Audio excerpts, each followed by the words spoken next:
Born Podcast. Cet épisode est sponsorisé par Impulse Nutrition, une marque française de nutrition pensée pour les sportifs d'endurance. Impulse Nutrition propose une gamme complète pour l'avant, le pendant et l'après-entraînement, mais aussi des compléments alimentaires du quotidien que j'utilise personnellement toute l'année sur les conseils de ma diététicienne. Le magnésium et les oméga 3 pour la récupération et le bon fonctionnement musculaire, les multivitamines et le collagène marin dans les grosses périodes d'entraînement et la vitamine D systématiquement en hiver. Impulse Nutrition développe ses produits avec une vraie exigence de qualité et une approche globale de la santé du sportif au service d'une performance durable. Avec le code BORN, vous bénéficiez de 15% de réduction sur votre première commande et vous soutenez ainsi le podcast dans son développement. Merci à Impulse Nutrition et maintenant place à l'épisode. Born Podcast. Bon, salut les gars. Salut. Merci de me recevoir au lab, en fait, ça s'appelle. Exactement, ouais. Vous pouvez, donc c'est un labo d'analyse comment on appelle, de physio, de seuil, comment vous appelez ça? Bon, en fait, si tu veux, un petit peu notre idée, c'est vulgariser la data pour l'amateur. Ouais. Donc en fait, on va venir vulgariser des données qui peuvent être un peu techniques et l'apporter du mieux qu'on peut aux sportifs amateurs. Mais j'ai pas précisé, donc on est à Clermont et vous faites des tests en gros de seuil, quoi. Exactement, en gros c'est ça. En plein centre-ville, tu vois, pour vous situer vers la place de Jaune, grosso modo, dans un appartement, sur rendez-vous, et en gros, on va tester votre SV1, votre SV2, et puis comme ça, pour vous permettre de personnaliser un petit peu, de perfectionner votre entraînement. Vous êtes deux en face de moi, vous pouvez vous présenter en deux mots?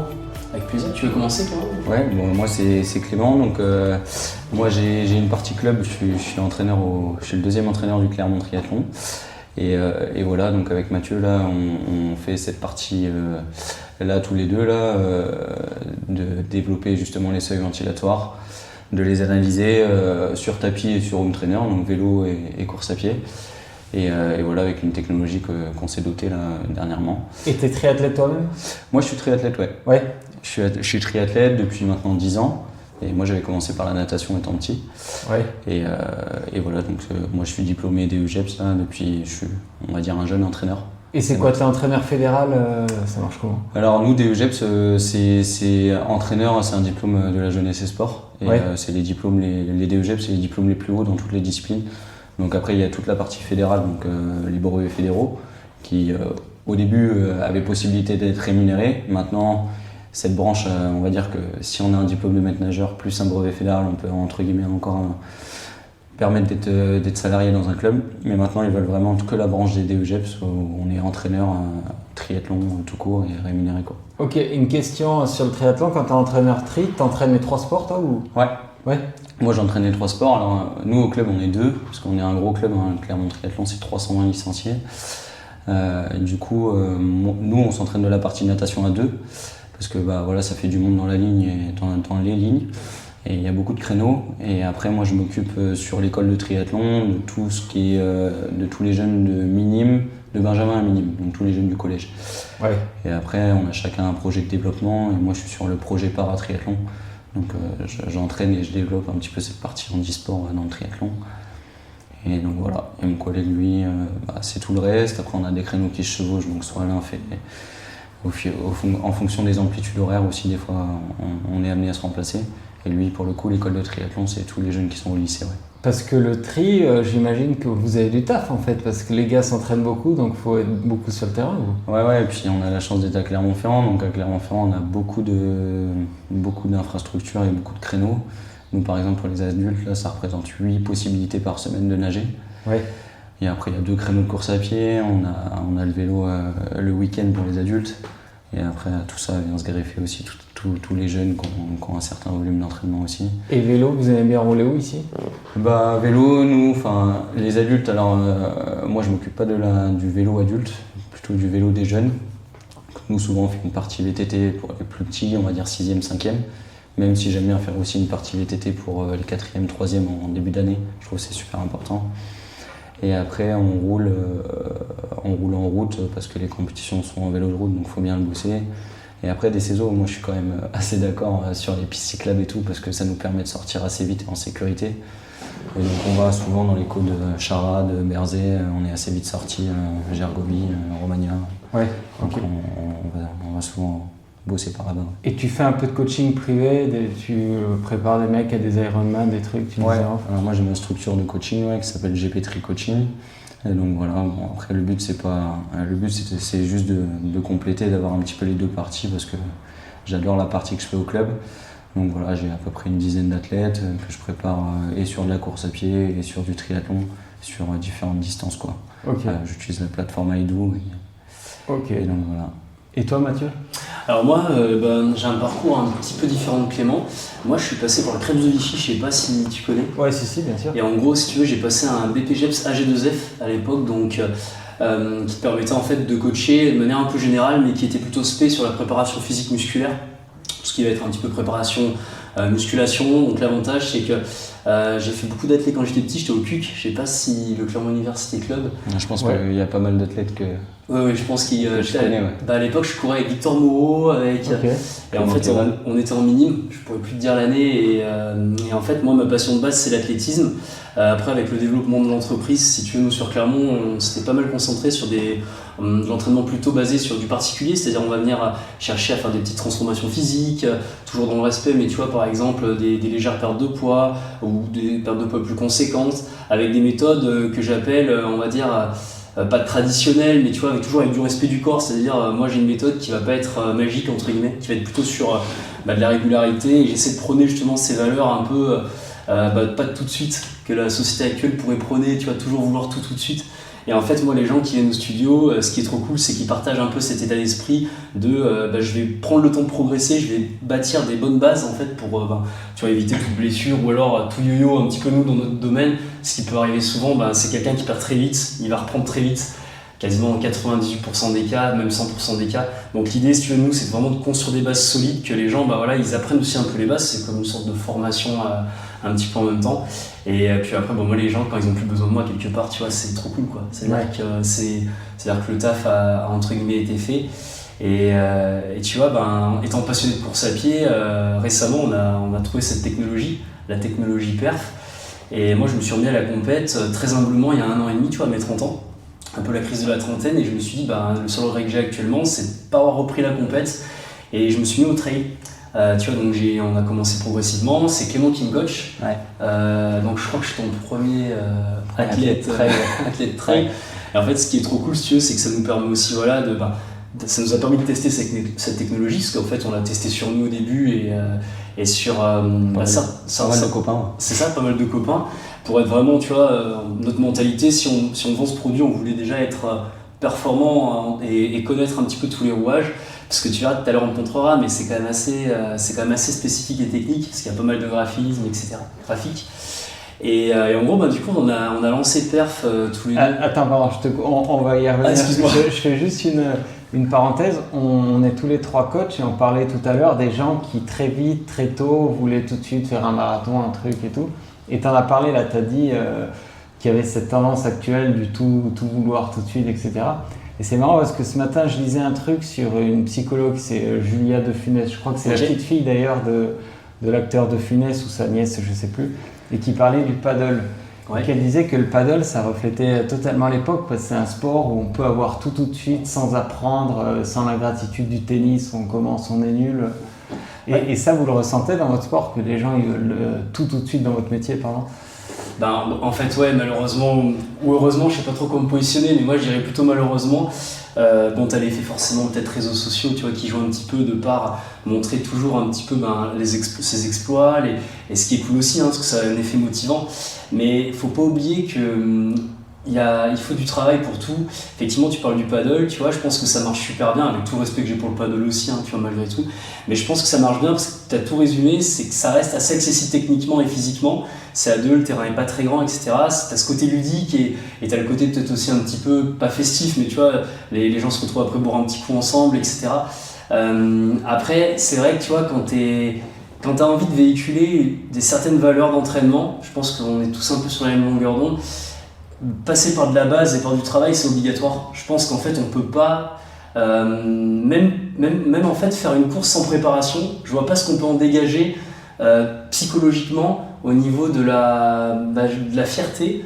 Si on s'est pas entraîné, je vois pas comment on peut, tu vois, en dégager une certaine satisfaction. Ouais, après c'est bien aussi parce que ça veut dire que les gens se mettent aussi au sport, se réveillent un petit peu sur voilà, la génération un petit peu où des fois il y a un petit peu plus de maladies qu'avant, les gens sont moins actifs, plus sédentaires. Et finalement ça c'est bien aussi. Après pour nous les coureurs depuis un certain temps, du coup on voit que les courses elles se bookent assez vite, les organisations des fois du coup ça devient un petit peu un business, ils montent les prix et voilà les prix sont plus les mêmes qu'avant. Et après ouais c'est vrai moi je pense qu'il y a quand même, j'aime bien que quand les personnes se mettent au sport et notamment si on peut parler de course à pied, voilà, commence par un petit peu le début, c'est-à-dire déjà, comme tu disais, apprendre à s'entraîner, je pense que c'est important, avant peut-être de s'inscrire à une course pour pouvoir la réussir. Et moi j'aime bien aussi dire réussir, prendre du plaisir et avoir l'envie de recommencer sur autre chose, peut-être de plus grand, ok, mais voilà, c'est finir avec du plaisir, sans blessure et l'envie de recommencer, je pense que c'est déjà quelque chose qui est pas mal. Après cette mentalité-là, que ce soit le paddle ou la course à pied, je suis pas sociologue, mais j'ai l'impression que c'est un peu le même profil de personnes. C'est des CSP+, de plus de 40 ans, qui est un peu en pleine crise de la quarantaine. Je caricature un peu, mais j'ai l'impression que c'est un peu ça. C'est vrai ce que tu dis. On a le cliché un peu du parisien ou de la parisienne un petit peu. Oui, je vois ce que tu veux dire. Après, effectivement, c'est vrai qu'en fait, on peut se dire c'est aussi bien d'un côté parce que tu as moins de sédentaires finalement, j'imagine, parce que ça pousse peut-être les gens à relever des défis. Mais après, peut-être notre rôle à nous en tant qu'entraîneur, c'est vraiment d'essayer, ce que tu fais super bien grâce à tes podcasts, Pierre, d'essayer d'instruire à notre échelle du mieux qu'on peut pour qu'en fait les gens se lancent avec les meilleures armes possibles. Et tu vois, moi qui suis un sportif vraiment amateur, un humble sportif amateur, je me rends compte que quand j'ai voulu griller des étapes, parce que j'ai forcément des fois grillé des étapes en perfectionnant des choses, ça s'est rarement bien passé. Et après, effectivement, guider du mieux qu'on peut les personnes dans les défis. Mais je suis complètement de ton avis. Je pense qu'en fait, ça a du pour le côté, t'as plein de gens qui veulent se mettre en action. Et d'un autre côté, si ces gens-là n'ont aucune arme entre guillemets avec eux, c'est pas vraiment des armes, mais aucune information, on peut vite griller les étapes et là, se blesser et malheureusement aller au clash. C'est bien de se faire accompagner.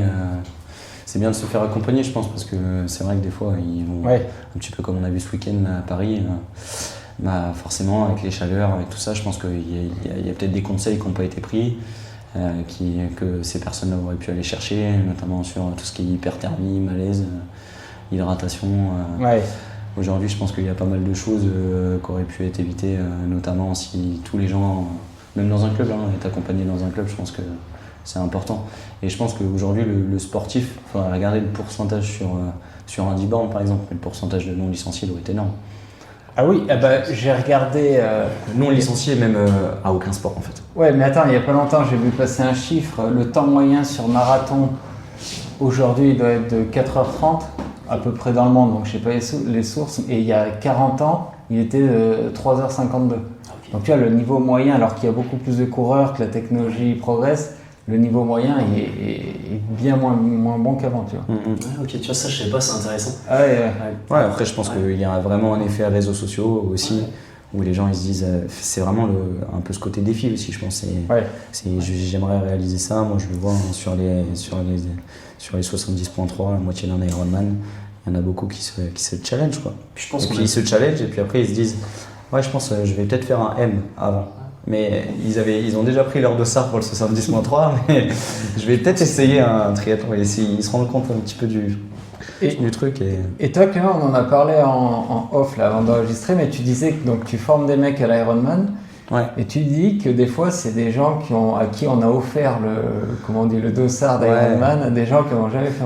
Ça ne viendrait pas à l'idée, moi, d'offrir, tu vois, non, alors, des fois, je sais pas, des fois j'avais entendu une connerie, c'est un peu le cadeau empoisonné. Ce que j'allais dire, on t'offre le dossard et puis voilà, mais c'est vrai que je pense qu'il y a un effet vraiment défi où j'ai vraiment envie de réaliser ça. En plus, Ironman, c'est une belle marque, ça véhicule beaucoup de choses. C'est des dossards qui sont très chers, c'est une grosse entreprise derrière. C'est parce que c'est pas juste un triathlon. Nous, en fait, le triathlon, c'est un triathlon XL. Et s'il n'a pas le label Ironman, maintenant ça va valoir entre 80 et 120 euros. Ouais. Un Ironman, je crois que c'est. C'est pas loin des 1000, je crois. Enfin, Ah, c'est moins, 700 €, non, ça doit être. L'Ironman complet, ça doit être ça, puis un half, ça doit être aux alentours de peut-être 400 €, je dirais des bêtises, mais je connais pas les globalement, points. c'est à peu près ça. Et ta première réaction, c'est quoi? Le gars, t'essaies de le raisonner, de le dire attention, Ouais, alors. sache que ça marche comme ça. Moi, j'ai quand même cette part à me dire que j'ai pas envie de les envoyer dans le mur.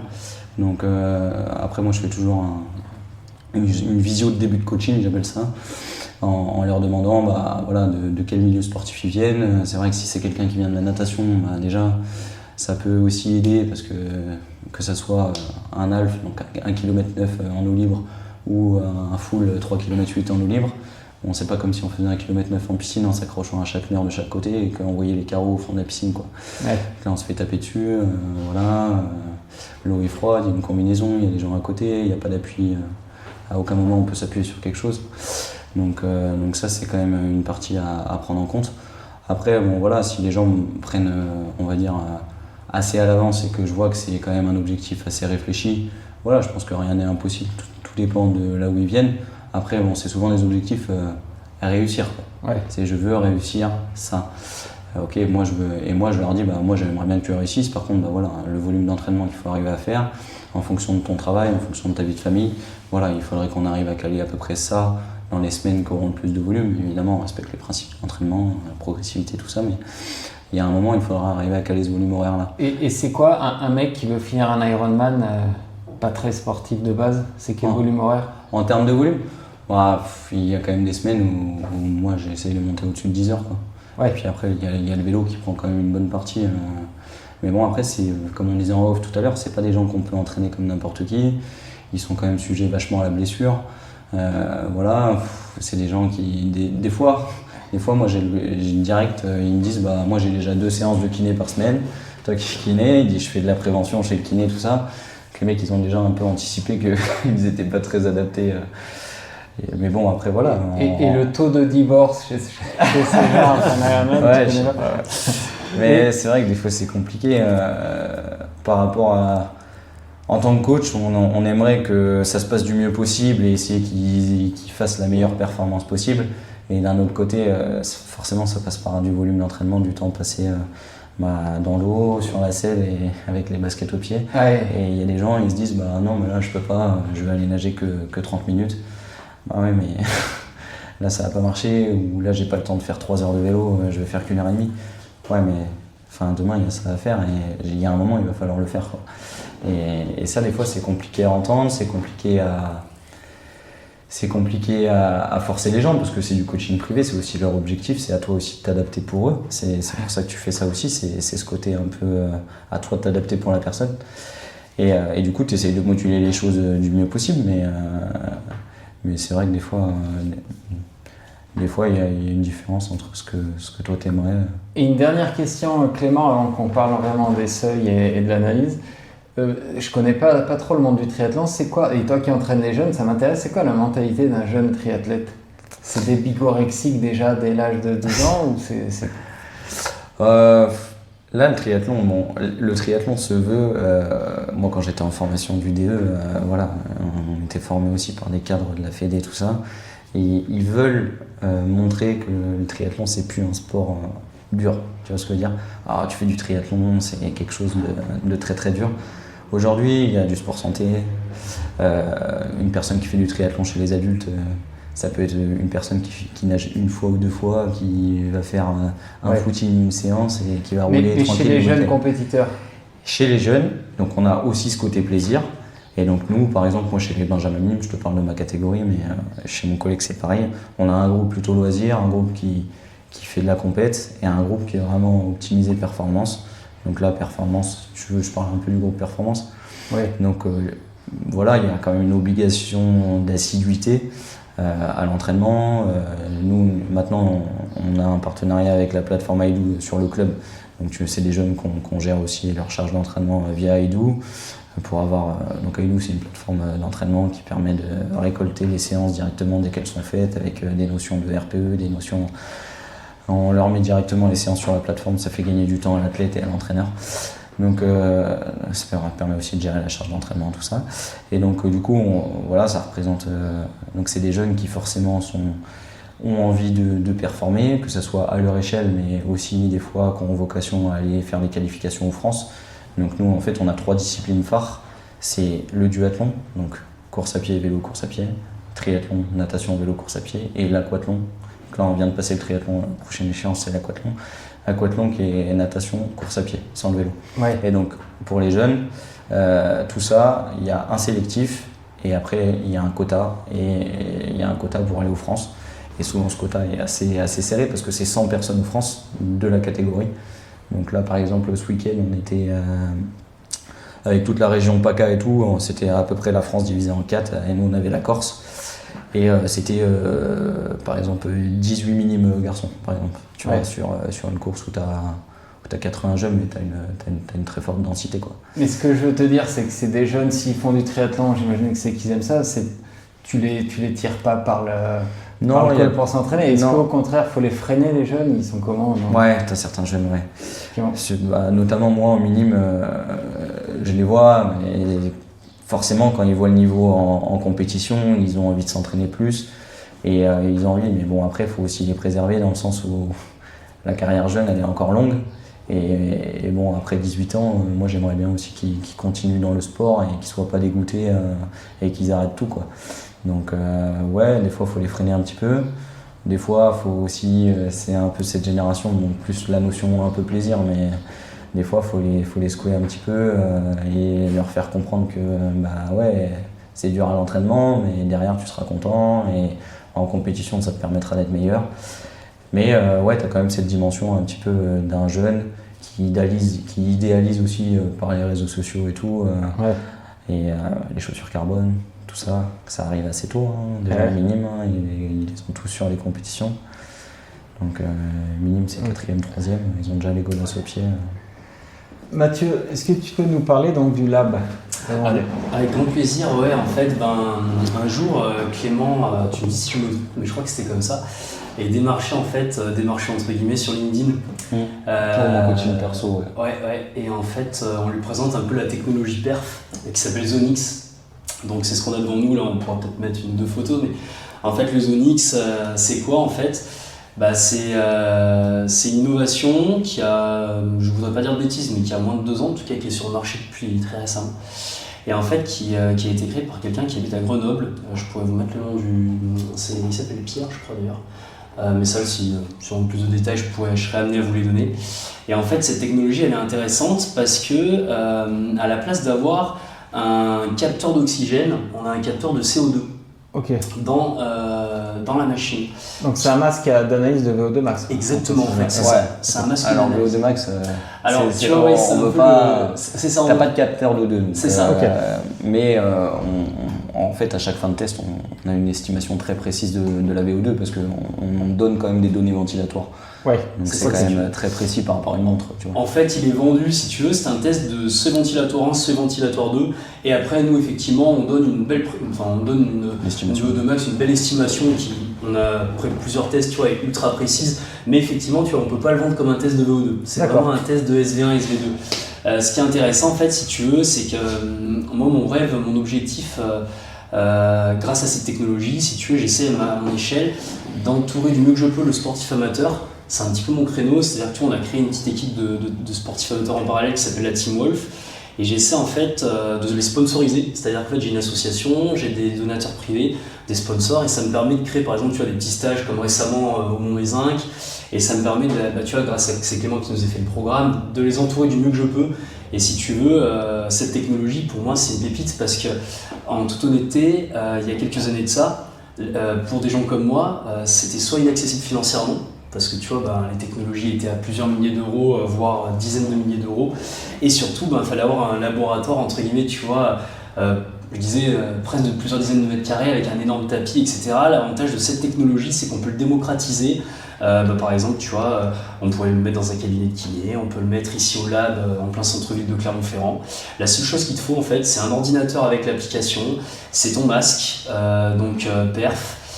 Et puis c'est en fonction du niveau, tu vois les tapis des fois bloquent à 20 km/h, donc effectivement sur du SV1 SV2 on s'est rendu compte que quand même tu vois des SV2 à plus de 20 ça reste assez rare sur des amateurs, Ouais. Mais après, tu as l'opportunité aussi de le faire en extérieur. On a fait le premier test il n'y a pas longtemps avec un des athlètes de ma petite team là, qui s'appelle Jean-Gabriel.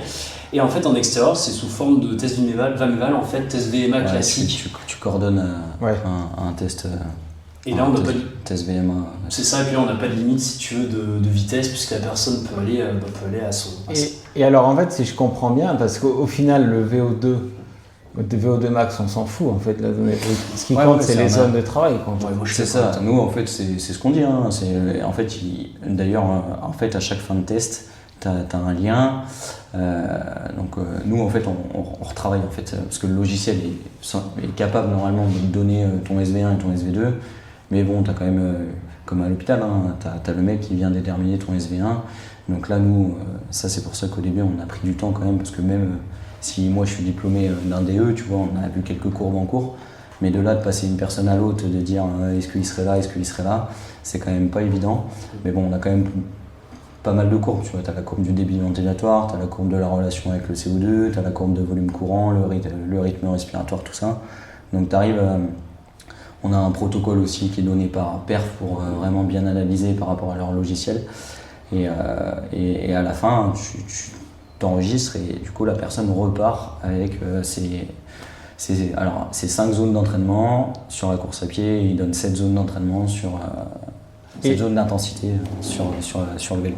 Et comment tu fais pour estimer, donc si tu n'as pas les deux courbes qui se croisent, comment ça marche en fait là? Alors, tu saurais l'expliquer? Ouais, en gros, en protocole simple, donc on parlera des différents protocoles après, parce que c'est vrai qu'on est en train de réfléchir maintenant, comme moi je suis coureur, à me dire, tu vois. Donc là, donc c'est un protocole incrémental, donc tu vois sur le tapis, donc en fonction du niveau. Souvent, on les fait échauffer avant, puis après, parce qu'il ne faut pas qu'il dure trop longtemps avec le max, parce qu'après, tu as l'humidité, tout ça, et il ne faut pas que le test il dure trop longtemps avec le max. Vous faites quoi, des paliers d'1 minute? Ouais, c'est ça. Donc, c'est des paliers d'1 minute, 0,5 par minute, et après, voilà, basique. Donc là, moi, j'ai toutes les données en direct sur le PC, et donc en fait, nous, on a 2 courbes principales, donc la courbe du débit ventilatoire, donc tu n'as pas de courbe d'oxygène. Ouais. Consommation d'oxygène, et tu as la courbe de la relation du débit ventilatoire sur le CO2.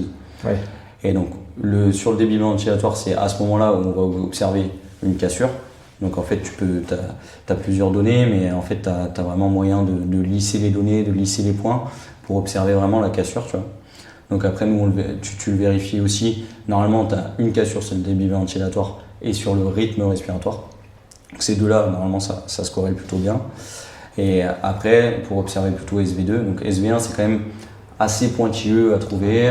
Je te cache pas qu'au début c'était un peu sport, le temps d'analyser, des fois tu te trompes et tout.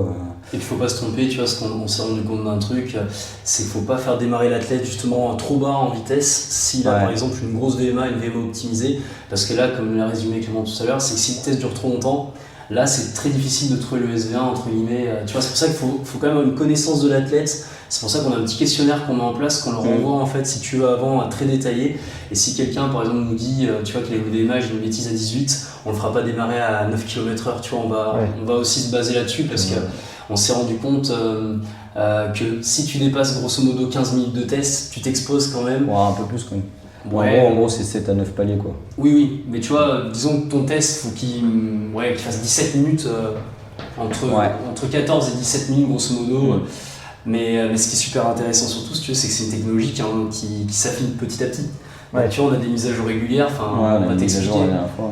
En fait, ce qu'il voulait t'expliquer par rapport au SV1, c'est que par exemple, le logiciel, quand tu passes, allez, je te dis une connerie, mais de ta zone 1 à ta zone 2, si tu commences très tôt, tu as déjà, forcément que c'est un test incrémental, une augmentation de ta respiration. Oui. Mais c'est pas ton SV1 du tout. Oui. Et le logiciel, en fait, lui, est capable ici de marquer ton SV1. Tu vois. Donc c'est pour ça que c'est... Bon voilà, maintenant on se gourre plus, puis on vérifie l'information par plusieurs. Tu vois, moi je me fais toujours à peu près 80% du max qu'il a fait aujourd'hui, et normalement je retombe à peu près dans cette donnée-là, et je recherche à peu près par là, tu vois. Ouais. Parce que, et du coup ça te permet de bien confirmer les choses.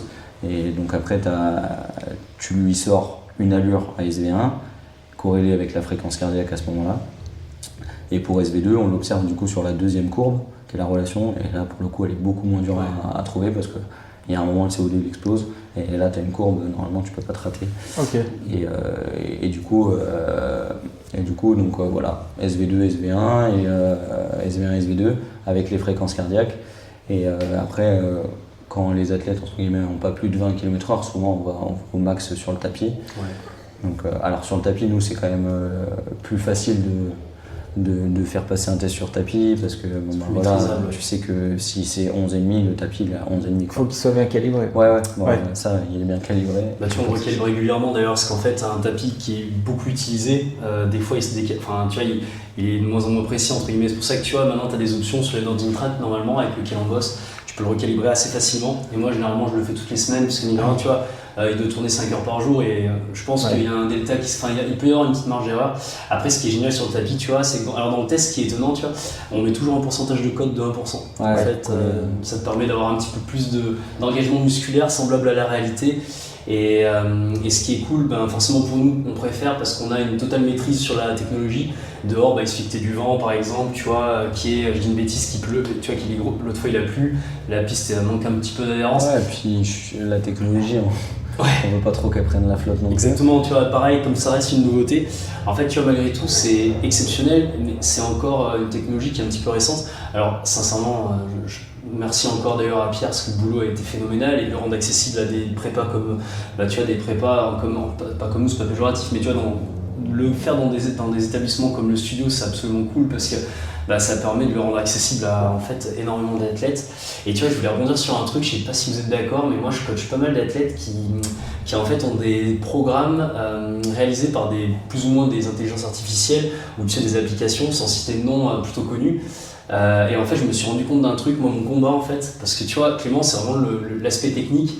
Moi, c'est plus l'aspect peut-être, entre guillemets, justement, connexion à l'amateur, parce que tu vois, c'est vraiment ce milieu que j'adore. Et Clément, lui, a le côté, ce qui est génial, performance, tu vois, et grâce à son parcours et dans le monde du triathlon, tu vois, on a un peu les deux visions. C'est-à-dire que tu as Clem qui est plutôt dans je dirais, dans l'aspect plus performance, tu vois, dis-moi si je me trompe, et moi dans l'aspect plus amené, entre guillemets, à la personne qui aimerait débuter, tu vois. Et en fait, moi je me rends compte d'un truc, j'ai coaché pas mal de personnes qui en fait ont des allures complètement, les IA leur donnent des allures d'entraînement, notamment, tu vois, par exemple pour leur premier semi-marathon, complètement en fait désordonnées et qui les met dans des sur-régimes d'entraînement. Par exemple, récemment, j'ai coaché une personne qui grosso modo valait 1h50 sur semi-marathon. Et si tu suivais les allures de l'application, ça la mettait sur 1h41 quand même, tu vois. Et moi je pense que déjà 1h50 elle est vraiment au maximum actuellement, en tout cas évidemment elle va progresser, mais de ce qu'elle peut faire. Et en fait quand elle s'entraînait aux allures qui étaient indiquées par l'application, elle me disait, je suis super inquiet en fait, mais je pourrais jamais tenir mon semi à cette allure là. Et en fait on regardait les battements minutes et après en ayant réalisé un test si tu veux, on s'est rendu compte qu'en fait tu avais 6 secondes d'écart. Et tu vois, au lieu d'être, j'ai une bêtise, sur un 5,50, c'était un 5,56. Et en fait, ça fait toute la différence physiologiquement.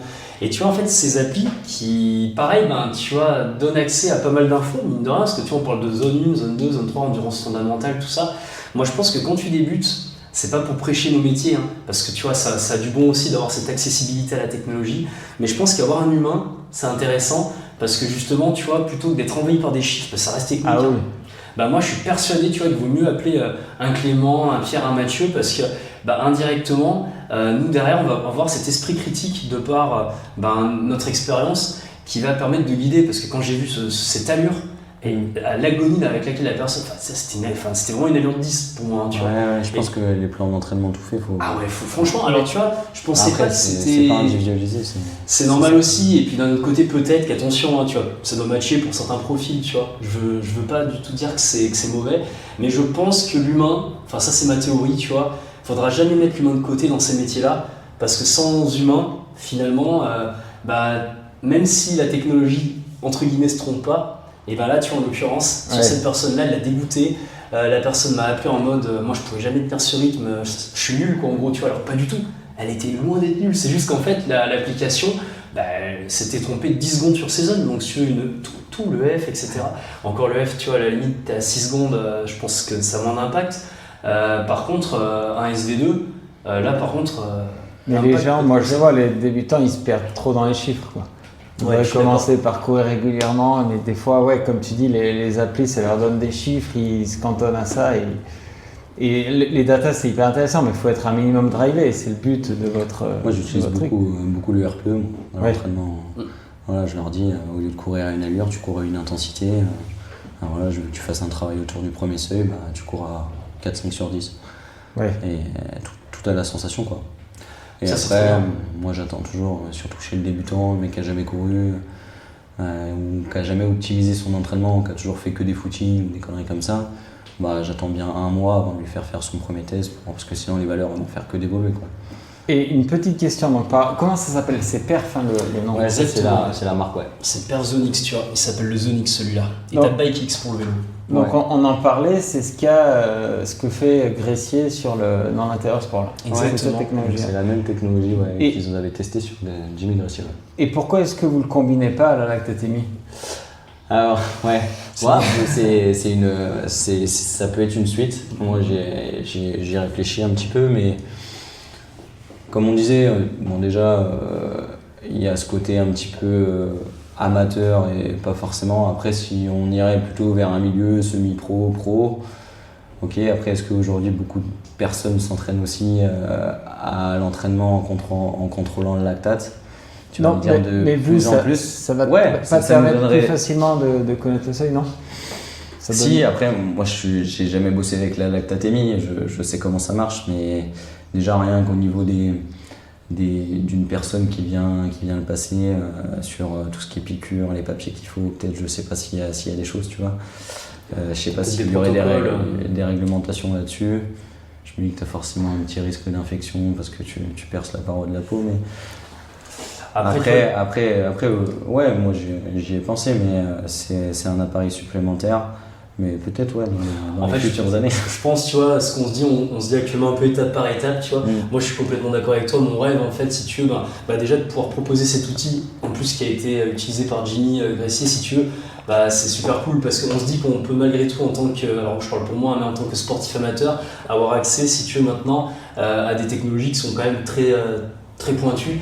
Après, moi, je rêverais, tu vois, petit à petit, de pouvoir avoir un éventail de possibilités comme ça, même à titre, tu vois, moi je pense que sans parler du fait que c'est forcément utile, tu as aussi le côté expérience. Moi tu vois, je me rends compte, quand on vend un test perf, les gens ils vivent aussi une expérience sportive, tu vois, par exemple ils sont encadrés, on est avec Clem, Ouais. on les guide, etc. Et tu vois, souvent les gens, moi je pense qu'ils sont aussi, on est super content du moment qu'on vit, c'est-à-dire que tu vois, tu te donnes à fond, t'as tes graphiques, etc., t'as le petit dossier important. On va leur expliquer un petit peu, surtout la partie de Clément, tu vois, qui est super bon à ce niveau-là, qui va démocratiser la data pour qu'on puisse tous comprendre un petit peu comment ça se passe. Et c'est le côté expérience aussi que je trouve génial parce que tu vois, souvent les gens ils trouvent ça trop cool, tu vois, ils repartent chez eux avec le sourire, et leur dire, tu vois, on a pris soin de nous d'une manière un peu différente. Et surtout, tu vois, pour rejoindre ce que je te disais tout à l'heure avec les possibles applications, les gens s'entraînent mieux. C'est-à-dire que derrière, on a la sécurité. Tu vois, c'est con, mais que ce soit l'EF, que ce soit le SV1, le SV2, moi encore, il n'y a pas si longtemps que ça, mon SV1, en fait, je l'avais surestimé.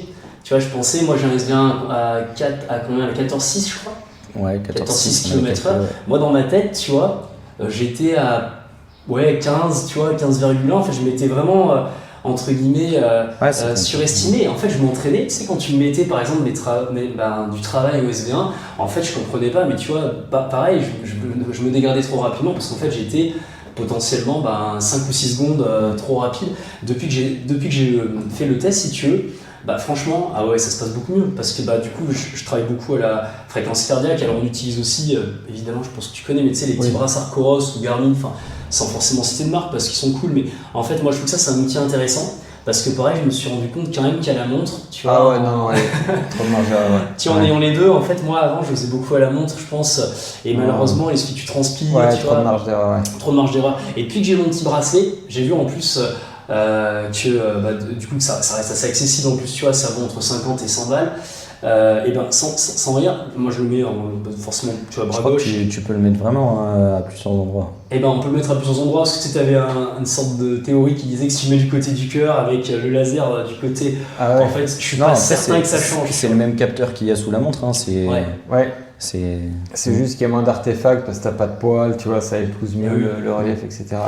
Et tu vois, franchement, le fait de m'entraîner avec ces valeurs-là, si tu veux, de précision, franchement, ouais, j'ai senti un gap de progression à mon niveau. Et j'ai même envie de te dire, quand tu es amateur, tu gapes plus vite parce que si tu respectes les règles, j'imagine que tu vois, en amateur, le gap est assez rapide. Et moi, Clément, il m'a quand même amené à bien progresser. Et, tu vois, et je prends beaucoup de plaisir parce que finalement, en fait, il n'y a que sur les séances spécifiques VMA où je me mets un peu plus entre guillemets en danger. C'est entre gros guillemets, mais tu vois, tous mes seuils sont respectés. Et en fait, tu as des gens qui pourraient dire que ça sert à rien, tu vois, tout ce qu'on met en place. Mais en fait, au contraire, si tu veux, étant donné que c'est un sport qui se démocratise, moi je pense que ce genre de technologie peut être justement sa responsabilité, c'est ça. Ça fait comprendre. Et moi je voulais rebondir sur la lactatémie là. Et je pense surtout, alors nous d'un côté data et d'un côté, parce que moi je trouve ça super intéressant à côté de mon boulot de pouvoir analyser des tests, des courbes, des machins, voir comment les différents organismes, les différentes personnes réagissent. Mais la lactatémie, ça m'intéresserait énormément. Mais après, nous, ils repartent quand même avec une allure et une fréquence cardiaque qu'ils peuvent utiliser derrière. Ouais. C'est-à-dire qu'ils arrivent à contrôler demain s'ils sont en dessous de SV1, au-dessus de SV1. Ouais, c'est l'essentiel. Ils repartent quand même avec des zones d'entraînement que demain, ils peuvent remettre en place sur le terrain. Demain, ils repartent avec des valeurs de lactatémie. Bon, après, par les Norvégiens, il y en a peut-être plusieurs, mais je veux dire, des gens qui arrivent à contrôler leur lactatémie à l'entraînement, je pense que c'est pas encore l'amateur. Je pense que c'est déjà un type de personnes qui sont à l'appareil ou qui ont déjà des valeurs. Alors, si demain on met ça en place, je pense qu'on va s'orienter tout de suite vers un public différent. Ou alors peut-être que dans quelques années, on ne sait pas, la lactatémie, ça sera complètement démocratisé. Mais par contre, je suis d'accord avec toi que ça permet de corréler beaucoup plus d'infos et à avoir encore des valeurs encore plus précises. Je suis d'accord avec toi, même si ça, déjà, c'est ultra précis. Les labos, souvent, ils proposent ça, un test VO2 classique et un test VO2 plus lactate, où tu payes, je sais pas, 50 € de plus. Notamment à Paris, là. Il y a un très bon concept à Paris qui est top, justement, qui s'appelle le Lab, je crois, qui est génial. Et en fait, c'est effectivement ce qu'ils font. Ils font le test VO2 derrière la lactatémie. Je pense que c'est en option aussi, je ne veux pas dire de bêtises. Mais, je pense qu'ils ont plusieurs formules. Mais comme tu dis, moi je trouve ça fou, tu vois, que en fait, en ayant vu, même, tu vois, pourtant j'ai 32 ans, enfin je vais avoir 32 ans, je sais pas quel âge t'as. 37. T'as 37. Et toi, Clem, t'es un petit peu plus jeune, mais en fait, tu vois, ce qui est fou, je trouve, ce qui est génial en même temps, c'est que forcément, au niveau de la technologie, on va, je pense, être amené à avoir plus en plus de choses comme ça qui vont nous faciliter la vie.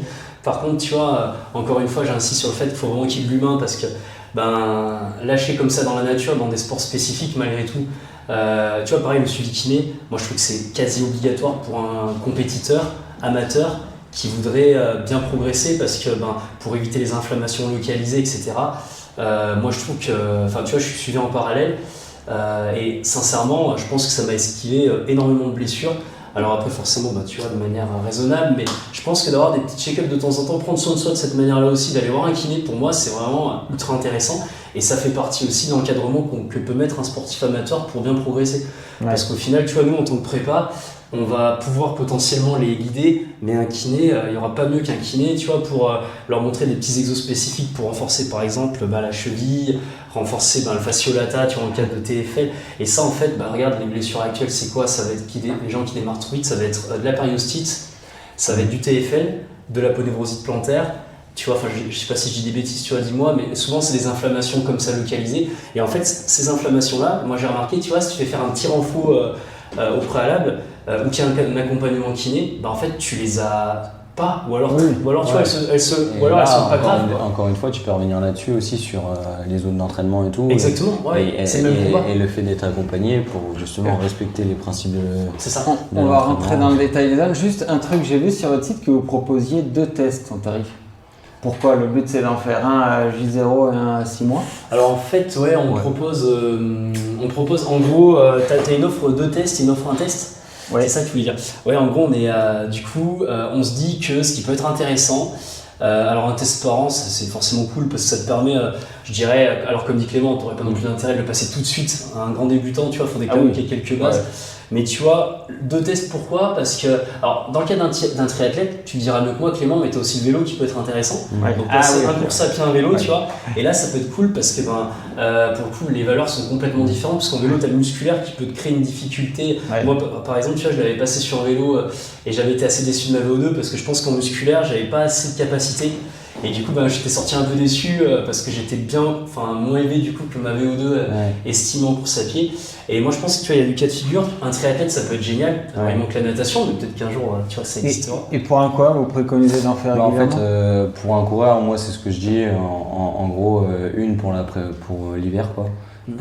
Pour arriver à déterminer tes zones d'entraînement. Et après l'hiver, avant les compètes, pour valider la progression de l'hiver et recalibrer tes zones pour les compètes, quoi. En gros, l'idée, c'est ça, tu vois. C'est ce qu'on préconise. Après, voilà, comme il disait, un triathlète, t'as pas les mêmes zones d'entraînement, t'as pas les mêmes fréquences cardiaques en course à pied et en vélo. Forcément, c'est pas les mêmes sports. Oui, j'avais pas pensé à ça. Ouais. Donc, le mec qui, je sais pas moi, est à 170 BPM ou SV1, en course à pied, à vélo, il sera certainement plus bas, tu vois. Ok. Donc voilà.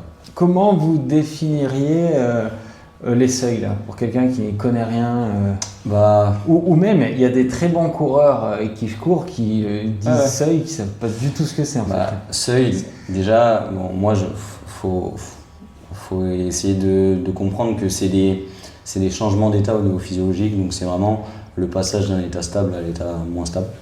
Donc on en a 2, le seuil ventilatoire 1, qu'on appelle aussi le seuil aérobie, et le seuil ventilatoire 2, qu'on appelle le seuil anaérobie. Donc en gros, le SV1, c'est vraiment le passage d'une intensité facile à une intensité modérée. Faut voir ça comme des barrières en fait. Donc ça peut être nous des indicateurs de performance, c'est pour ça qu'on les calcule aussi. Mais voilà, c'est aussi des repères, c'est des barrières et qui déterminent aussi nos zones d'entraînement. Donc le SV1, nous, comme je disais tout à l'heure, on l'analyse par une augmentation du débit ventilatoire. Et sur le terrain, si on reparle des tests lactates, donc on le compare souvent avec le lactate parce que c'est le moment où on a une augmentation de la production de lactate et c'est le moment aussi où on arrive à peu près à égalité entre production de lactate et resynthétisation de lactate. Donc sur le terrain, vous entendez sûrement, alors c'est vrai que là pour les jargons dans le langage et tout, des fois on entend 80% de VMA, allure marathon, zone 2, zone 3, donc tout ça là, ça veut un petit peu dire un travail autour du seuil ventilatoire en fait. Chacun après a un peu ses, comme tu disais sur ton podcast sur l'endurance fondamentale, voilà, il y a certains abus de langage aussi des fois. Sur le SV2, donc le seuil anaérobie, donc là la ventilation elle augmente beaucoup plus et là du coup on a aussi une augmentation du CO2 et si on compare aussi avec le seuil lactate, donc là tu as une production beaucoup plus grande de lactate et du coup tu as un déséquilibre parce que tu as le corps qui en resynthétise moins, moi j'appelle ça un petit peu la file d'attente. Et donc là, si tu continues cet effort-là, tu dérives vers VO2 max assez rapidement. Et donc là, sur le terrain, c'est pareil. Donc là, on va entendre zone 4, 90% de VMA, allure semi, allure 10 bornes, allure course, toutes ces choses-là, tempo. Donc, et des fois, il y a des petites différences.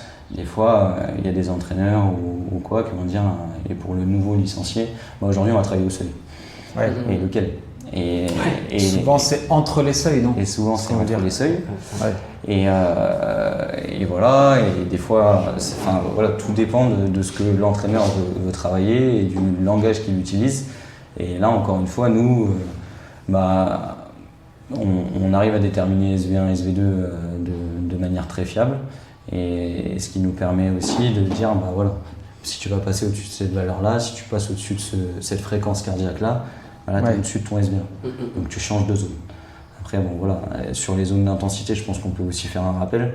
Donc c'est vrai qu'il y a des modèles de zones, et sur les réseaux, c'est vrai que moi j'ai tendance maintenant à beaucoup plus me rapprocher d'un modèle à 3 zones basiques, dans le sens où la zone 1, l'intensité facile, le SV1, du coup le seuil ventilatoire 1, et à la rupture entre la zone 1 et la zone 2. La zone 2, intensité modérée, à la rupture entre l'intensité modérée et sévère, ton SV2, et voilà. Mais après, c'est vrai qu'il y a tout ce qui est modèle à 5 zones, 7 zones, Il y a du 7 zones aussi. Ouais, 7 zones, ouais, notamment pour le vélo, Pour le vélo, avec la filière alactique et la filière lactique, enfin lactique et alactique. Et du coup, c'est vrai qu'on peut se perdre aussi là-dedans. Et il y a aussi chaque fédé qui a mis son propre modèle, entre guillemets, mais on parle à chaque fois de la même chose, c'est les zones d'entraînement. Donc il y a les zones, je crois que l'athlète c'était A1, A2, A3.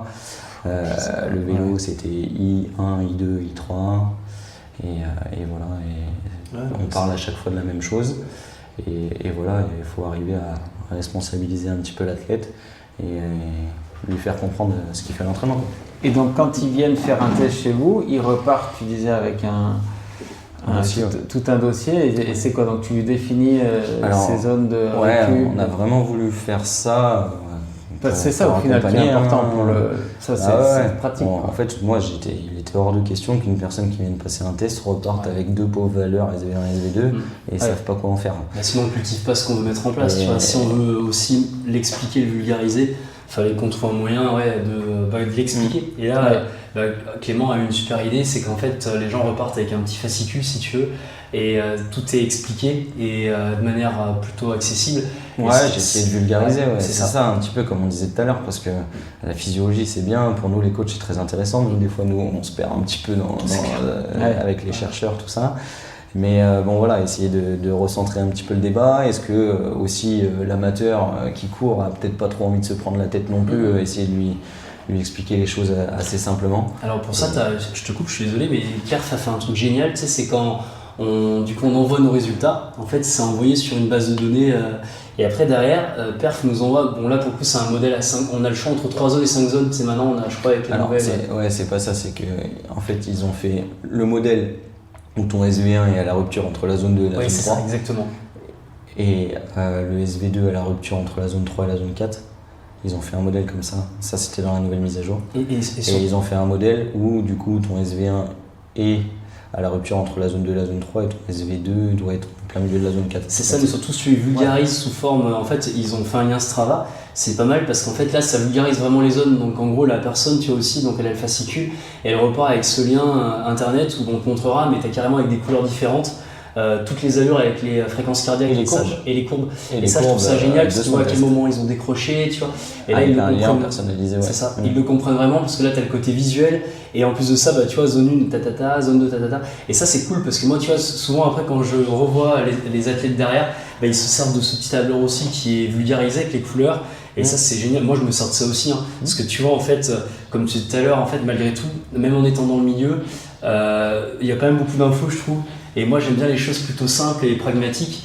Et tu vois, je trouve que chacun, en fonction de sa mentalité aussi, de son état d'esprit, peut trouver un peu. Notre but aussi, c'est de trouver, en fonction de la personne, tu vois, comme ça reste c'est une heure où la personne est avec nous, donc c'est un coaching privé. Nous, on peut aussi vulgariser, puis en fonction de ce que recherche la personne, tu vois, par exemple, l'autre fois, il y avait un petit jeune qui voulait là un peu plus de précision. Là, on a apporté un peu plus de précision. Ouais, on est resté disponible. C'est ça. Et quelqu'un qui aimerait quelque chose de très vulgarisé, là, on peut vraiment.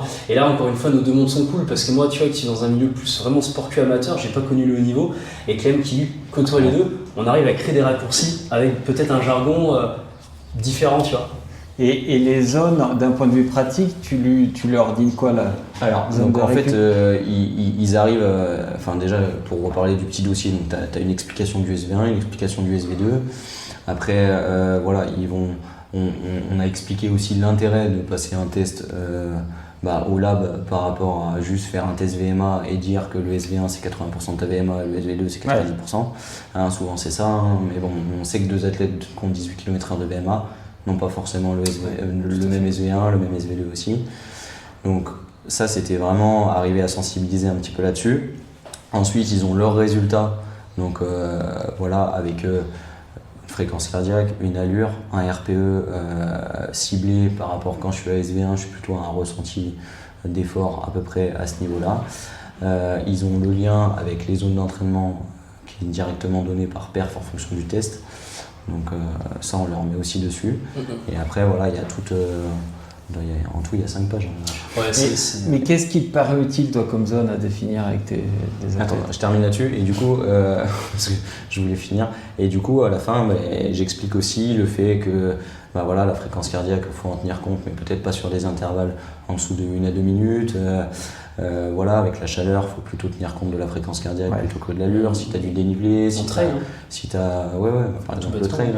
Moi je fais de la fréquence, tu vois, je fais plus trop de l'allure parce qu'en fait si l'allure ça n'a pas de chance. Bah tu vois, je me cramais en fait, pourtant même en quelques. Ouais, ça tu vois, c'est intéressant parce que je pense que le coureur lambda il pense que. On s'entête à vouloir se mettre à l'allure, c'est ce que ça nous rassure. 15 km/h, mais s'il est dans une pente ou même juste en parlant du terrain, des fois c'est pas possible. Et du coup, bah voilà, c'est pour redéfinir sur les zones.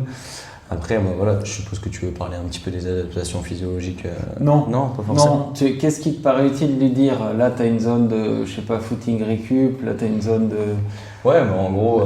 d'endurance fondamentale, le truc, qu'est-ce qui te paraît utile à lui dire? Bah, toutes les zones sont utiles. Tu vois, après, tout dépend. Il y a des allures spécifiques. C'est vrai que tout ce qui est autour du SV2, c'est vrai que c'est souvent là où on va chercher aussi un peu les allures spécifiques, semi, diporn, en fonction du niveau. Et le SV1, c'est hyper important de le définir, et c'est là où du coup on est en train de c'est peut-être le plus important. On est en train de réfléchir à un protocole aussi pour essayer de le définir un petit peu plus, tu vois, avec des intervalles peut-être un peu plus longs, tu vois. 2 minutes notamment. On a déjà testé, tu vois, parce qu'une minute, un SV1, après il y a plein de facteurs qui font que peut-être que finalement à 15 km/h, bah là t'es à SV1, et puis si tu restes 3 minutes de plus, bah t'es en train de dériver complètement en fait. Et donc nous on a fait des tests sur 2 minutes, et tu vois, moi typiquement par exemple, je suis pas un grand athlète, mais moi tu vois, j'ai sur le palier 15,5 par exemple, et bah je fais 1 minute à 15,5, et donc là sur la première minute à 15,5 en fait j'avais pas encore passé SV. Sur la dernière minute à 15,5 je passais SV. C'est pour ça que 2 c'est intéressant. 2 minutes c'est intéressant parce que tu vois, ça se trouve, genre, si j'avais un palier par minute, tu vois, ça m'aurait peut-être donné 15,7, 15,8, tu vois. Tu vois, ça aurait peut-être surestimé un petit peu, tu vois. Et du coup, c'est un peu moins accessible. Parce que tu aurais passé le palier 16 km/h et tu n'aurais pas encore dérivé parce que le palier, tu vois ce que je veux dire. Et donc, en fait, on est en train de réfléchir à des tests un petit peu différents aussi, sur notamment des tests hybrides où tu vois, on ferait des tests. Parce qu'en fait, on peut faire ce qu'on veut. Si tu as envie de courir 10 bornes avec le masque sur le nez, tu peux le faire. Mais donc tu vois, pourquoi pas faire 2 minutes jusqu'à SV1 et après passer sur des minutes, parce que 2 minutes après, quand tu as fait 2 minutes à 16, 2 minutes à 17, 2 minutes à 18, tu t'arrêtes vite quoi. Et tu donnes les chiffres réels que tu as, ou quand tu donnes les zones, tu sous-estimes un peu les chiffres pour que le gars soit prudent, ou non, tu donnes les chiffres réels? Non, on donne vraiment les valeurs du test du jour. Après, on alerte bien dans le sens sur le questionnaire d'entrée que bah voilà, un test c'est un test. C'est-à-dire que ton SV1 aujourd'hui, si tu es fatigué, si tu es malade, si tu es machin, bah, tu auras peut-être une valeur un petit peu plus basse que si tu étais extrêmement en forme. Et voilà, on alerte un petit peu là-dessus. Tu vois, on donne les chiffres réels, tu vois, on avait Clem Keval qui était venu passer un test avec un gros SV1, tu vois. Et il était particulièrement très en forme à ce moment-là, et je pense qu'il a fait un de ses meilleurs SV1 sur tapis. Alors après, il y a aussi l'aspect tapis, où je pense qu'il y a pas mal de gens qui peuvent nous attendre aussi un peu là-dessus, dans le sens où voilà, c'est le tapis qui se déroule sous tes pieds, c'est pas toi qui crée l'impulsion. On met un % de côte d'ailleurs. C'est pour ça qu'on met le % de côte aussi. Mais bon, c'est vrai que je pense qu'un athlète qui a un gros cycle arrière, qui a une foulée très ample, je pense qu'il peut être avantagé sur tapis, tu vois. Plutôt qu'un mec qui s'écrase à chaque fois. Le 1 désamorce un peu ça, je pense. Mais le 1%, justement, c'est censé rééquilibrer. Ça t'oblige à aller chercher un peu plus. Après, tu vois, je rebondis rapidement, mais tu as aussi l'endurance fondamentale qui, à mon sens, notamment pour la nouvelle génération de coureurs, est importante. Pour ça et tu vois, on a parlé du SV1, mais en fait, finalement, tu vois, je pense qu'il y a c'est aussi cette allure où il faut éduquer les gens, parce que les gens vont passer une grosse partie de leur entraînement finalement à cette allure-là. Peut-être pas une grosse partie quand même. Et en fait, moi je pense comme vous l'avez très bien résumé tout à l'heure, que des fois son peut être même trop lent, parce qu'en fait on nous incite à courir très lentement, mais il ne faut pas non plus être trop lent. Mais là, il faut un bon équilibre à ce niveau-là aussi. Et là, le test c'est super, parce que là, les allures d'endurance fondamentale, elles sont ultra précises. Et moi, tu vois, par exemple, j'étais trop lent en EF, parce que tu vois, j'arrêtais pas d'écouter soit des podcasts, soit autres, mais où on nous incite tout le temps à aller très très lentement, sauf qu'il n'y a peut-être pas d'intérêt non plus, si tu as 19 de VMA, aller à 6,30 au kilo, quoi. Tu vois, là, pour le coup, c'est contre-productif. En fait, sauf sur un footing de récup, mais c'est vrai qu'il faut, à la limite, que tu sois dans une zone en fait, qui génère des adaptations physiologiques. C'est ça. Mais en fait, tu vois, moi, je me suis rendu compte aussi que moi, j'étais trop lent, alors que souvent, on peut être trop rapide. Mais là, du coup, l'intérêt de ça aussi, si tu veux, on parle beaucoup de F, j'ai l'impression que c'est un terme qui est assez à la mode finalement. l'endurance fondamentale, je trouve que quand on débute, c'est un terme qui arrive tout de suite. Tu vois, moi, les gens parlent tout de suite d'endurance Ouais, donc fondamentale. ça c'est pareil, c'est les Je vais choses faire une travail. EF. Et au final, tu sais, moi, Et il est mal défini. Hein. et ben voilà, parce que moi, tu vois, il y a des gens, je me considère évidemment comme un débutant encore, tu vois, parce que j'ai repris il n'y a pas longtemps la compétition. Je dis ça avec beaucoup d'humilité, mais c'est vrai que souvent les gens, quand ils débutent, te sortent ce terme technique. Il faut que je fasse de l'EF. Mais en fait, moi, je trouve ça fou parce que c'est déjà un terme assez technique, tu vois, et qu'on utilise dans des entraînements spécifiques ou dans des. Et en fait, tu vois, là pour le coup, on grille quelques étapes parce qu'avant ça, il y a plein d'autres choses à connaître. Et mais du moins, tu vois, vu que c'est quand même une allure à laquelle les gens courent régulièrement, je pense que pour esquiver et éviter un bon nombre de blessures, il faut qu'elles soient bien définies. Oui. Parce que alors là, si tu te mets à. Moi, j'ai vu des EF de fou furieux à 175 BPM, tu vois. J'exagère, mais 165 BPM. Et au final, c'était probablement un seuil ventilatoire 1, tu vois, 165. Ouais, mais puis après, il faut faire attention aussi dans le sens où ta zone 2, par exemple, elle a quand même une amplitude. Complètement. Et tu peux travailler en début de zone 2 comme tu peux travailler en fin de zone 2. Ouais, comme c'est ça. ton podcast que tu faisais la dernière fois, quand tu disais que l'endurance fondamentale, bon, voilà, c'était assez proche du SV1, globalement, tu es en fin de zone 2. Quoi. Oui, ah oui. Ouais, Globalement, tu es en fin de zone 2, alors que tu peux très bien travailler aussi en début de zone 2 sur un footing où tu es relativement facile, sans forcément dépasser ce SV1, justement. Mais je sais plus qui je lisais il y a pas longtemps, mais tu as des mecs qui font des séances carrément en fin de zone 2 qui peuvent faire des 3 fois 15 minutes, tu vois, en fin de zone 2. Ouais, moi, tu vois, par exemple, mon jargon de langage, je leur ai dit travailler à SV1, mais le but du travail à SV1, donc peut-être, on a chacun un vocabulaire un petit peu différent, mais le but c'est de bien que l'athlète en face il comprenne bien là où tu veux l'emmener.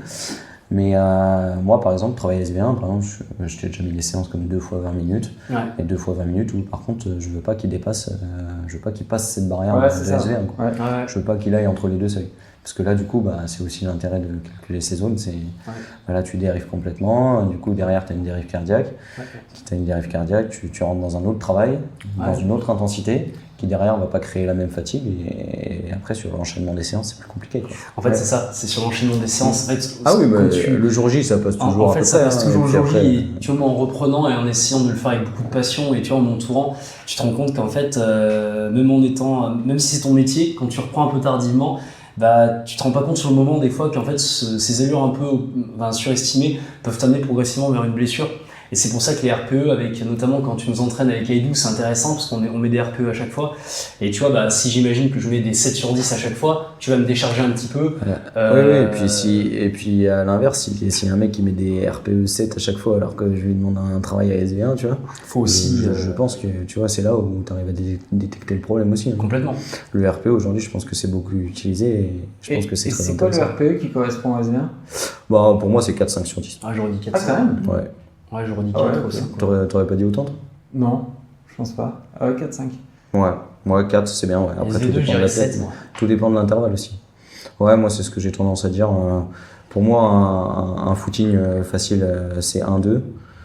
Un SV1, c'est 4. 4-5 en fonction de l'intervalle. C'est sûr que si tu fais 1 heure à SV1, je pense que ça va plutôt se rapprocher de 5. Et après, travailler SV2, c'est 7. Et SVMA, 8-9 quoi. Moi, le SV2, j'ai toujours en tête que c'est à peu près 1 heure d'effort. Quoi. C'est ça ? Ouais. En gros, SV2, c'est comme c'est un peu ce qu'on appelle la FTP à vélo aussi. C'est vraiment ta puissance record sur 1 heure, ton allure que tu es capable de tenir sur 1 heure. C'est pour ça qu'en fait. Un bon coureur, c'est l'allure semi, un moins bon, c'est l'allure 10. C'est ça. C'est pour ça que des fois, il peut y avoir un petit peu des abus de langage sur le terrain. Parce que quand tu dis courir à allure 10, moi, si je me mets en allure 10, ça va me secouer, tu vois. Alors que tu me cours sur allure semi, déjà il y a 10 secondes. Moi, je suis pas très bien optimisé sur semi, mais il y a quasiment 10 secondes de. Mais c'est vrai que là, c'est le 10 secondes au kilomètre. Tu vois, pour le vulgariser, parce que t'en as, comme tu dis, tu vois, celui qui vaut 1h04 au semi, globalement, là, ça va être son SV2. Moi, c'est plus allure 10, mon SV2 aussi, tu vois, actuellement. Enfin, je me verrais pas tenir un SMI à mon SV2, tu vois. Puis le SV2, les deux. T'es tout juste en dessous des SV2 en fait, le SMI. Oui, moi je dirais. À moins que le mec il court proche d'une heure, et j'ai une petite colle, tu vois. J'ai une petite colle, mais le SV1, on a tendance à dire que c'est l'allure marathon. Pareil, moi, tu vois, j'ai l'impression que moi, je suis un tout petit peu en dessous de mon SV1 sur mon allure marathon, si je suis honnête avec moi-même. Ah oui. Et je sais pas ce que vous en pensez. Tu vois, on Bah, entend toi, la avec marathon. ta référence que tu as fait sur marathon, je pense que tu es bien au-dessus de SV1. Ah oui, je suis au-dessus. Ah, tu vois, ben, c'est marrant, moi, tu vois, j'ai encore cette. Pourtant, on a fait les tests 2 fois, tu vois. Après, c'est peut-être parce que je débute, mais moi, Après, tu vois, dans attention, mon- le marathon, si faut on un prenait entraînement. juste le SV1, c'est facile, hein, il y a les facteurs de durabilité. Bien sûr, mais tu Et vois, c'est rigolo, mais maintenant, en tout ce qui est- en ayant jamais fait de marathon, j'en ai fait en trail, mais jamais en route.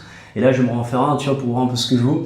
Mais le 14-6 me paraît un petit peu optimisé, enfin, un petit peu surestimé. Alors que j'imagine que si je m'entraîne en parallèle avec du volume, Après, voilà, il y a du volume, il y a du travail spécifique à c'est faire. encore, ouais, c'est différent. Et voilà, Et toi, t'étais au-dessus de ton SV1, ouais. Ah oui, Ah bah oui, sur marathon. Parce que oui, j'ai c'est- entendu, dans 90% des cas, on dit qu'on est au-dessus, c'est pour ça, tu Mais vois. c'est toujours pareil. Après, c'est pareil en fonction du niveau d'entraînement. C'est comme on disait tout à l'heure. Là, tu peux très bien passer un gars qui a un faible niveau d'entraînement. Mais finalement, comme le test est court, bah, il va basculer SV1 à une certaine allure. Ouais. Tu lui fais faire 10 minutes à cette allure-là, ça se trouve, tu as une énorme dérive cardiaque. Tu vois. Oui, bien sûr.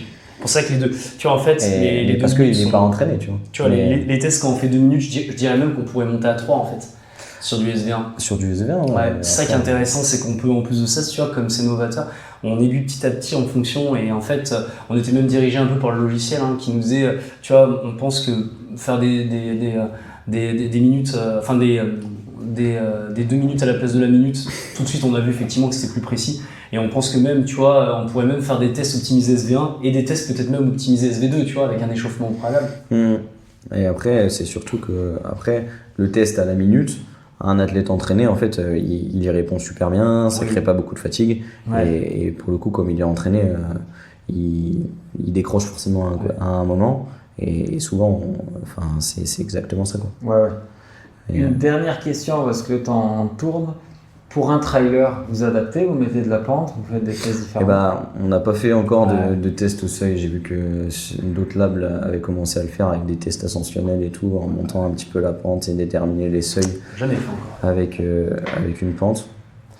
Mais bon, toujours pareil, hein, nous ça fait pas non plus longtemps qu'on a C'est commencé, 3 mois, ouais, quasiment. Ouais. tu vois, donc pour Et là, il faut l'instant, forcément l'adapter parce que c'est donné à plat, enfin, aura moins de sens pour lui, non? Et ben tu vois, soit on se base, alors actuellement on va pour un trailer en tout cas, tu vois, on va lui demander de se baser plutôt sur une fréquence, tu vois, pour le coup. Ouais. Mais là où tu as raison, c'est que faudrait qu'il y ait quand même faudrait que le terrain s'y prête un minima, parce qu'en trail, ben c'est jamais un billard, forcément tu as toujours. Après en trail, on pourrait peut-être même se permettre d'innover, tu vois. Et pourquoi pas carrément à terme, je sais pas, mais aller carrément sur une boucle un petit peu vallonnée, tu vois, et carrément aller sur le terrain, trouver une boucle à un endroit où on le réalise toujours au même endroit et avoir des données en fonction de cet endroit-là, tu vois. Mais est-ce que... après il faudrait que tu fasses un test incrémental pour déterminer Ouais, un seuil. c'est Ouais. Tu peux pas. c'est compliqué, mais c'est vrai que effectivement... Mais sur tapis c'est génial parce que tu peux aussi créer de la pente. Eh oui. Mais bon, je pense qu'avec la fréquence cardiaque sur des efforts longs comme le trail, pour l'instant, après, il c'est- faut pas oublier aussi que avoir des seuils avec un état frais, avec aussi une certaine paire de chaussures, je veux pas rentrer dans ce débat-là, mais bon, qui te donne une certaine économie de course. Et après 2 heures d'effort, les seuils ils évoluent. Ouais. Là, je suis beaucoup Rémi Rivet, je sais pas Ouais. si tu suis un petit peu. Je vois qu'avait fait justement ils avaient fait un test incrémental justement pour déterminer SV1 sur tapis. Le gars il était allé courir 1h30 après il me semble. 1h30 en zone 2 quoi. Et derrière il repasse un test et son SV1 a baissé quoi. Bien sûr. Bah, Parce avec qu'il y la a des fatigue. facteurs périphériques au niveau musculaire où finalement le système fonctionne moins bien et du coup ton SV1 les seuils ils bougent quoi. Ah, mais bien sûr. Et du coup, vous préconisez de les faire en chaussures de carbone, les tests? Alors, le bon coureur, je lui préconiserais de le faire en chaussures d'entraînement, quoi. Ouais. Après, moi, j'ai quand même mon idée sur les chaussures, c'est-à-dire que moi, je pense que les chaussures aujourd'hui, elles aident beaucoup dans les compétitions, sur des séances spécifiques. Quand tu es fatigué musculairement, c'est intéressant de les mettre. Après, sur tout ce qui est travail VMA et quand tu n'es pas trop fatigué, je pense que le pied, il Ouais, a un je suis travail d'accord. à faire et qu'avec ces chaussures-là, il ne le fait plus trop. Ouais, D'ailleurs, toi, en tant que kiné, tu dois en voir peut-être quelques-uns aussi. Ouais. Mais bon, tu as un pied qui travaille un petit peu moins et finalement, tu as des allures qui augmentent. Alors, sur le papier, c'est bien. est-ce qu'à long terme, je suis faut s'habituer à courir qu'avec ça? Je suis pas sûr. Donc du coup, pareil pour le test, si demain tu fais ton test avec tes plus belles chaussures carbone et que tu as un SV1 qui est 0,5 au-dessus de ce que tu fais, alors je sais pas, en fonction des foulées et des différences, mais je pense que c'est intéressant de le faire sans les chaussures justement. Moi j'aurais dit chaussures tempo même, tu vois, limite des chaussures tempo comme ça, Ouais, un peu à l'ancienne. voilà, Ça c'est intéressant parce que les chaussures d'entraînement quoi. Ouais, c'est ça. Parce que tu vois, moi c'est ce qui m'avait toujours dit. J'ai toujours gardé une paire de tempo pour travailler mon pied sur les VMA parce que au tout début j'avais expérimentalisé avec des carbones, je m'étais fait une tendinite. Tu vois. J'avais voulu essayer. Mais tu vois, c'est intéressant, je pense, de garder une paire de tempo effectivement pour le test. Et même pour les séances VMA sur piste, moi j'ai l'impression que ça muscle bien le pied. Après je dirais que comme tout à l'heure on parlait des 2 tests, le premier test comme tout l'hiver tu vas travailler entre guillemets plutôt avec des chaussures d'entraînement. Et par contre si tu reviens passer un test pour déterminer vraiment ton allure marathon et tes seuils par rapport avec ces godasses là, je pense que c'est intéressant de les mettre. Ok. Bon Miguel, je vous remercie et je mettrai le lien de votre labo en description. Merci d'avoir répondu à mes questions. Merci à toi Pierre. Merci. Merci d'avoir écouté cet épisode jusqu'à la fin. Merci à Impulse Nutrition de soutenir le podcast. Pensez à utiliser le code BORN pour bénéficier de 15% lors de votre première commande. Et n'oubliez pas de vous abonner à la chaîne pour ne manquer aucun épisode. À bientôt sur Born Podcast.